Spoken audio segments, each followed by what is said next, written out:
Hey, everybody. I'm Zev Halpern here in Washington, D.C. area in the heat of the summer. And I am Sarah Polyakov in Seattle, and we are coast to coast, nationwide, and worldwide. These are our mini podcasts for the summer called Today, we're going to deal with, Mind. mindset shift happens. Mindset shift happens. And it does. And it sure does. Sometimes because we find the path, other times it just comes up on us. But it does work out that way. But today we're talking about when your relationship ends, which is a very difficult issue for everybody. Basically, disentanglement, is hard. It's hard because when our relationships end, they end in different ways. And Sarah and I deal with relationships. Um, and I deal with relationships from a try to fix them. But not all relationships are fixable. That's for sure. And a lot of people come in really one foot out the door, kind of in a formality and wanting to be done. And there's just so much to this process. One of the biggest issues in this is fear. All of a sudden, maybe you're the person who's doing the dumping, or you're the person who's getting dumped.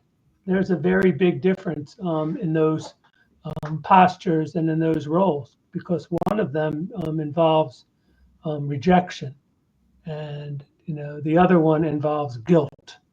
So you have somebody who's a bit guilty, and you have somebody who's going to face huge rejection, throw their hands up in the air, not really know, what direction they can go in.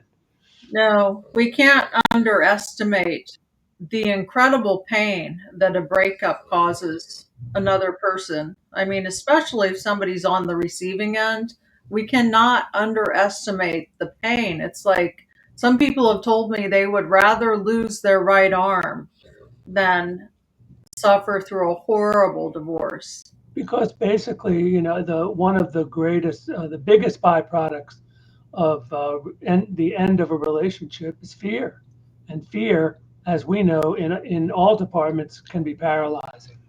Um, Basically, you're left with an unknown future. What's going to happen? What's going to be with me? I'm not used to being single. I don't know how to be single. Will Um, I ever find love again? That's one of the biggest questions. Will I ever find love again? And that's becoming a divorced person, all of a sudden you feel like I failed. It's a big, a lot of people take it very to heart, and it's a huge failure, and they can't get over that. That they don't realize that there was culpability on both sides, and it's not necessarily a failure. It's what we didn't know, and it's what we didn't do when maybe we could have.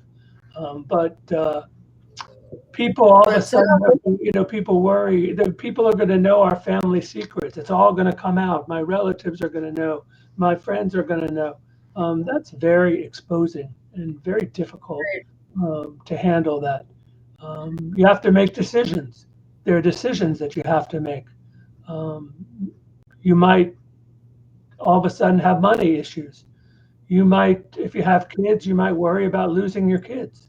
I mean, accepting the end so you can move on is the work of what happens when your relationship ends. Getting past the denial, stop kind of beating a dead horse. Basically, this is a dead end relationship. It's a dead. And some things, that are dead, we can't revive them. We have to move on. But humans have a great deal of trouble accepting the end so that they can move on. What do you think, Sarah? I mean, you deal with a lot of issues. I dealt with issues of trying to help people get their relationship together, and you deal with betrayal and Infidelity. Infidelity is one of the reasons this happens in the first place. Um, what are some of the other reasons people fall out of love? They all of a sudden. I had somebody recently. They absolutely hate their spouse. They hate the room. They can't breathe the same air. But this person basically carried on an appeasement program for a long time. This person that they were married to was just not a nice person. And this person grew up, he was a nice person. He was good. And in some ways, he got taken advantage for that because if he didn't appease, then there was hell to pay. And, for years and years, we're talking, 20 some years, that's a lot of appeasement and that's a lot of pain.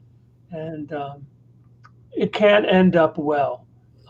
And You got to stop the appeasement and you have to recognize that my relationship is over and there are things I can do because there is a beginning and an end to when your relationship ends. There's a mountain, basically you have to climb it. And if you do climb it and you stay away from the denial and you stay away from the what if this and what if that and what if this and what if that and you can't, it's hard to let go. It's very hard to let Right. go. Then there's the contentious situations, like the War of the Roses, where it just has to be nasty. It's got to be terrible and it's got to be nasty. That's And very real. But how do people even navigate? Let's say that somebody's feelings are really, really hurt, like in the case of infidelity. Somebody's going along with the love of their life, and then they find out that their spouse has had 10 different lovers throughout the marriage. I mean, it's very painful, hard, painful, very, very, very painful. Yes. And and that happens. That actually then does happen. So, people have regrets. Regrets are a big part of this. As soon as, oh, I should have been looking, I should have known. Maybe I should have had more sex. When it was presented to me. Maybe I should have listened better.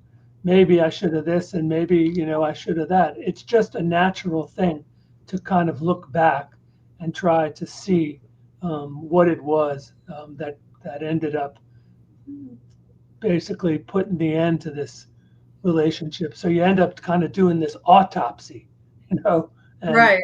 But, um, but one thing I would like to get across for those who have been, let's say, they've been betrayed or they have not initiated the divorce, is it truly isn't your fault. I don't want you to spend too much time ruminating on what you said here, what you could have done there, what you should have done. You need to kick that word should completely out of your vocabulary.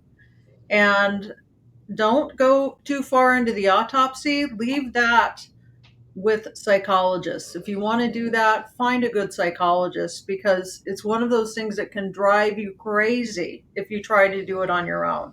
What do you think, Zev? I think that basically denial and disbelief at the beginning. Why did this happen to me? Why me? Why me? Well, when you start looking at it, you might start to come up with a list of things that you might have done better. And, that's also part of this process that if you do that before you go ahead and jump into some new relationship, you might have a half a chance of that relationship making it. Because obviously there were things, look, maybe you were influenced by your family. Maybe their dysfunction was the thing and basically you tried to marry somebody because you wanted to fulfill the other half of you that was unfulfilled, or you married your parent. A lot of people do that and they don't even realize that. I've had people sitting in front of me. It's clear as day. I look at them, I ask them, so how was it in your family, and how was it in your family? And it's so clear to me, but it's not clear to them, because, and it's not their fault. It's because it's hard to see, the forest from the trees. You We just, marry, right, and we marry what we know. We marry what we are comfortable with, and most often we are comfortable with whatever we grew up with, whether it was healthy or dysfunctional. And so this is all playing out on the subconscious level. and the dysfunction, it's not your fault. You picked it up. That this is how relationships are.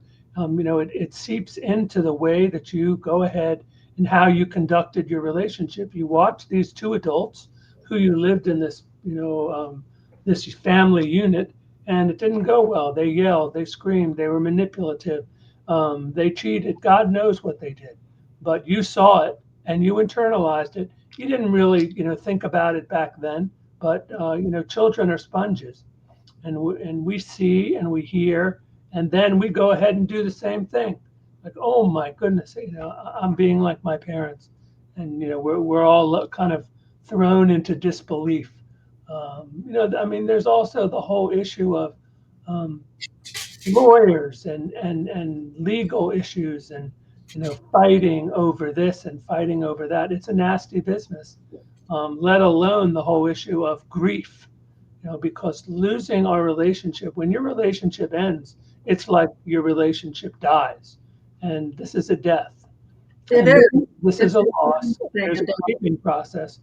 Children in divorce go through this. People go through this. But if you go through it in a way that's conscious, and you find a way, by finding coaches and therapists, that can help you go through this process and look at the way that it all panned out, you can see, here's what I can do to start anew. Once first you get over the denial. The denial it's pervasive. It envelops your whole life, and you could go denying it for a long, long time, blaming this and blaming that, or you can basically say, you know what, I'm going to stop kicking this dead horse, and I'm going to put it, to rest. It's time to bury this. It's time to invest in myself. It's time to look, at what I need to do to, become the person that I want to be. What choice do you have?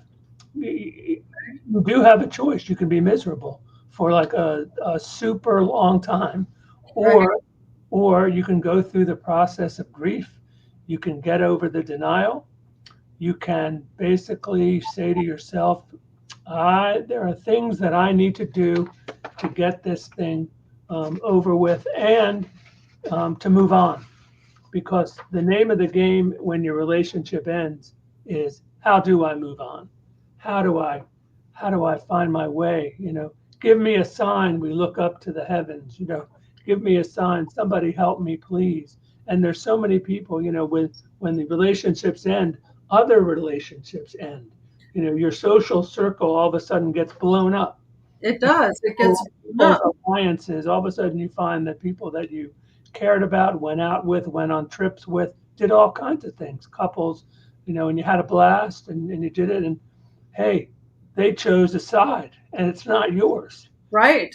Right. Devastating. That's a devastating feeling. It is. And this happens more. I've actually talked to couples, or rather people who've been through this, where it's often the person who was dumped, people treat them as if they are a metaphorical leper, for example. And this always surprises me. They treat them as if, if other people are around them, as if they will catch disease, as if divorce is a disease. Well, it's not. And so these people then become double isolated because they've lost their partner, and then they've lost these friend groups that they've spent years cultivating. And they Right. find themselves absolutely afloat in the ocean with no compass, no oars. That's how it feels. And Yeah, it's and aloneness. It's alone. You're alone. It's empty. Your whole daily routine that you were used to is now minus somebody, not just one person. It's minus a group of people, right. because people found out about it, and there's a natural response, although not a great response, to talk crap about the other person. People do it to the children. They alienate their children from the spouse. I mean, there's so many things. It's a huge topic. There are books. filled with that. This is kind of today we decided to confront this issue, Sarah and I, because it's so much a part, of what we do.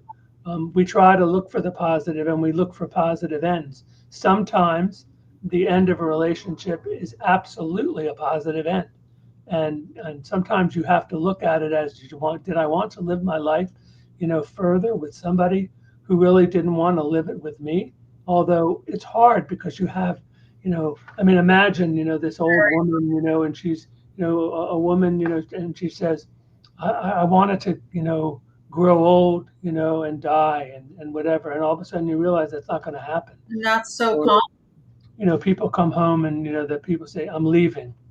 You're leaving, Right. all of a sudden, abruptly like that. Of course, amicable, endings are always desirable, but they're not the most common, No, when somebody presents it like that, I mean, that happened to me years ago when I was engaged to somebody. We're talking 23 years ago. We were planning the wedding and we owned the house together and we were in basically a civil marriage according to the laws. And one night he came home and he just said nonchalantly, "It's over and you need to move out." Wow. And I was like, "What?" Yeah. What, like, as the rug was being pulled out from under you, Literally wow, joking. what do I do? I mean, that's just heartbreaking, scary, fear, all that. I mean, my When goodness. I found out it was real, I was devastated beyond words. There are no words that can describe that level of devastation. So if you're going through it, I have been through it myself. It's a hard road. It's We a know very that.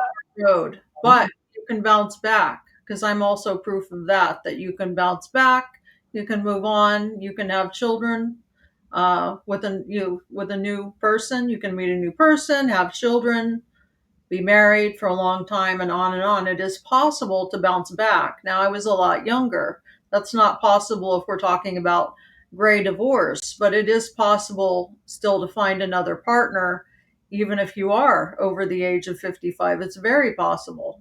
But on the ruler, there's denial and there's acceptance. One end is denial, one end is acceptance. When you accept it, that's the first day of the beginning of a new life for yourself. That's where you're choosing you. That's where you've decided, what, I'm going to invest my time in developing me. I've been, a unit. Now I'm single. Now I have to navigate this. And, I guess acceptance is just so important. So think about it. When you get the ability to share with your friends and relatives, that your relationship is truly over, that's a scary thing.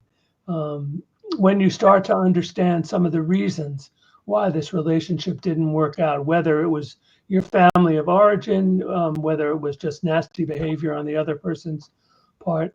Or whether they got another person on the side, a side piece. That was my case, that I had no idea that there was another woman competing for the affections of the same man. I had no clue until later. So even that happens.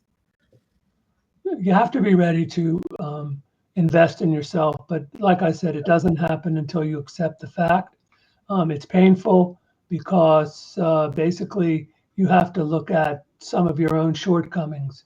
What didn't I do? And that's an important list to go down. It's not something to harp on, but it's an important thing to look at. And the autopsy of an end of a relationship is helping you and basically ensuring that your next relationship, you won't fall into that pit. You won't be an unaware person. You'll be in the conscious range. A lot of people get married and they go unconscious.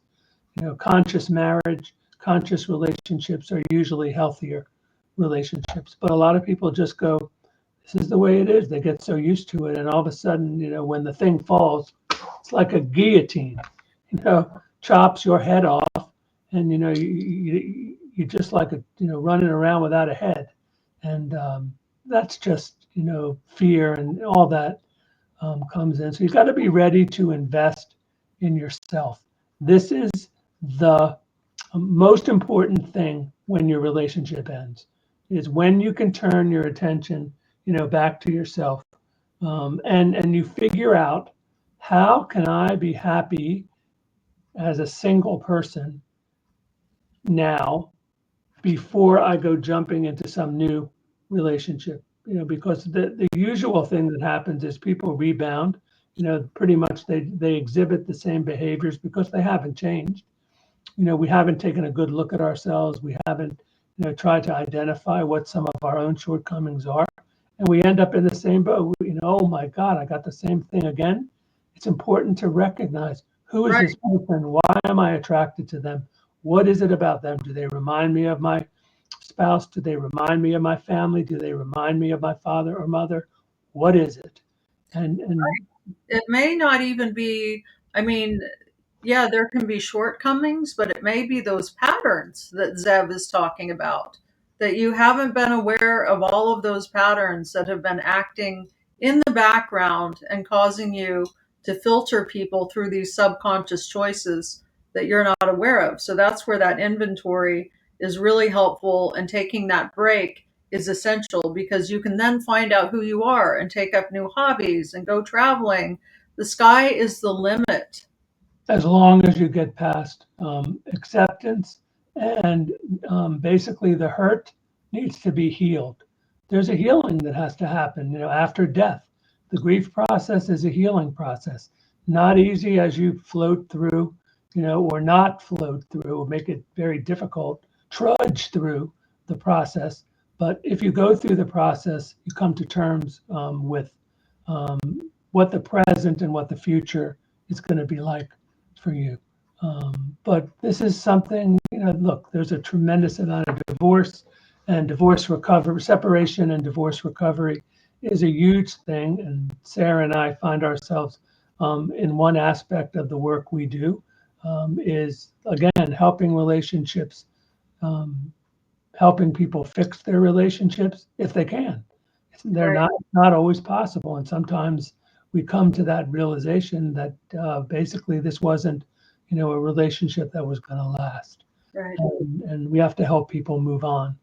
Um, And we've been doing this work for a very long time. For example, Zev, you've been in relationship work for how many years? Over 35 years? a long time, yes. Very long time. And I've been specializing in infidelity for about 12 years now. And So, this is the territory of relationships. We find, where we are headed for relationships. So we come from relationships. We're headed for them, and the navigation is not always easy. So today we really just wanted to really open up the envelope about this and try, and we expect to really get a little deeper into this. This is really a generalized, what do you do? And if you need help with this issue, we're more than happy. One thing that Sarah and I do is that being a man and a woman, we're able to look at things inside, that a lot of other coaches don't. And so a lot of people have the benefit of being able to work with a man and a woman, and that can be extremely helpful in trying to understand, what people are thinking and what you're thinking, and all that. Sarah, you want to tell them what else is going on and what's coming up for us? sure. Well, we talked last week, or rather, it was earlier this week, we talked about the amazing website that we are having redone right now, redesigned. We have some master classes that are coming up, and we have possibly some retreats, some in person retreats in very beautiful locations that we're planning. So, very exciting things, lots of offerings, but most of all, drop us a line, because we do 15-minute consults, Because right? we want to see the unique situation that you're in. Every situation is unique, and we want to see that, and we want to understand it. We don't look at situations, as Yeah. Everything's the same cookie cutter. That's not what we do. But anyway, that's today. We hope that this has been beneficial to you. We went a little longer than we expected to go, but again, this topic is the topic of big fat books, and a lot of pain and a lot of grief. And we hope we've touched on it and given you some information to think about, and reach out and look forward. Sarah and I, in this series that we have going this summer, we're here on Tuesdays talking about personal development issues. Those personal development issues are based upon our book that we wrote, Discover Your Amazing Edge. It is filled with all kinds of very positive things that you can do to crush challenges and find personal and professional success. And we hope you get the book and take a look at that. And we deal with relationships of all kinds. So, look, have a great weekend. It's summer here, and we're definitely enjoying that. And we look forward to seeing you and hearing from you and wishing you a great weekend. So, tune in. We'll see you next time. Take care. Thumbs up.